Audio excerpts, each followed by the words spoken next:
Brittany ഡ്യൂക്കായ John അഞ്ചാമനെ സ്ഥാനഭ്രഷ്ടനാക്കിയ പോരാളി. വർഷങ്ങളോളം നീണ്ടുനിന്ന ഫ്രഞ്ച് യുദ്ധത്തിൽ ബ്രിട്ടാനി, അഞ്ചൗ, പൊയ്റ്റോ എന്നീ പുരാതന പ്രവിശ്യകളിൽ പട നയിച്ചവൻ. ആൺവേഷം കെട്ടി യുദ്ധം മുന്നിൽ നിന്ന് നയിച്ച യൂറോപ്യൻ ചരിത്ര വനിത ജോൺ ഓഫ് ആർക്കിന്റെ ക്രാന്തദർശിയായ ആയുധ സഹായി, ധീരനും നിർഭയനുമായ ഗിൽ ദി റൈസ്.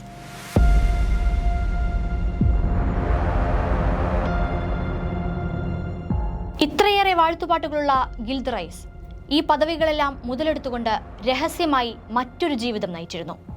ലോക ചരിത്രത്തിലെ ഏറ്റവും മൃഗീയനായ ആദ്യ സീരിയൽ കില്ലറിന്റെ ജീവിതം.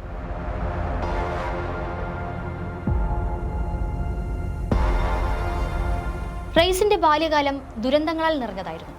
10 വയസ്സുള്ളപ്പോൾ അച്ഛനോടൊപ്പം വേട്ടയ്ക്ക് പോയ റൈസ് വേട്ടയ്ക്കിടെ തന്റെ പിതാവ് കൊല്ലപ്പെടുന്നത് നേരിട്ട് കാണുന്നു. അധികനാൾ കഴിയാതെ അമ്മയായ മാരിദേ ക്രയോണും ദുരൂഹ സാഹചര്യത്തിൽ കൊല്ലപ്പെടുന്നു. മുത്തശ്ശിയുടെ ശിക്ഷണത്തിൽ വളർന്ന റൈസ് യൗവനത്തിൽ ധൈര്യവും ബുദ്ധിയും പക്വതയും വ്യക്തിത്വമുള്ളവനായതിനാൽ തന്നെ അധികം വൈകാതെ യുദ്ധങ്ങൾ നേരിട്ട് നയിച്ചു തുടങ്ങി. 1429 ജോൺ ഓഫ് ആർക്കിന് കാവൽ നിൽക്കാനായി ചാൾസ് ഏഴാമൻ റൈസിനെ നിയോഗിച്ചു. പിന്നീട് ജോൺ ഓഫ് ആർക്കുമായി ചേർന്ന് നിരവധി യുദ്ധങ്ങൾ നടത്തി. 1429 ഏറ്റവും ഉയർന്ന സൈനിക ബഹുമതിയായ മാർഷൽ ഓഫ് ഫ്രാൻസ് എന്ന ഉയർന്ന പദവിയിലേക്ക് റൈസ് എത്തി.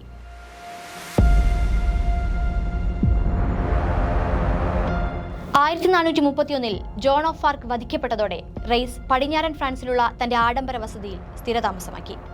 അവിടെ വെച്ച് ആത്മീയ ജീവിതത്തിലേക്ക് കടന്ന് Chapel of the Holy Innocence എന്ന ദേവാലയം പണിതു. എന്നാൽ ചാപ്പൽ ഓഫ് ഇന്നസെൻസിൽ നിഷ്കളങ്കമായ പ്രവൃത്തികളോ പ്രാർത്ഥനകളോ നടന്നില്ല. പകരം മന്ത്രവാദങ്ങളും ചാപ്പലിലെ സംഗീത സംഘത്തിലെ കുട്ടികളുടെ കരച്ചിലുകളും മുഴങ്ങി. റൈസിന്റെ ആഡംബര ഭവനത്തിന്റെ പ്രദേശങ്ങളിൽ നിന്നും കുട്ടികൾ പിന്നെയും അപ്രത്യക്ഷമായി. നിസ്സഹായരായ മാതാപിതാക്കൾക്ക് കുഞ്ഞുങ്ങളുടെ മൃതശരീരം പോലും കിട്ടിയില്ല. അതിക്രൂരമായി 100 കണക്കിന് കുഞ്ഞുങ്ങളെ കൊലപ്പെടുത്തിക്കൊണ്ട് ഉന്മാദം കണ്ടെത്തിയിരുന്ന ഗിൽ ദി റൈസിനെ 1440 സെപ്റ്റംബറിൽ അറസ്റ്റ് ചെയ്തു.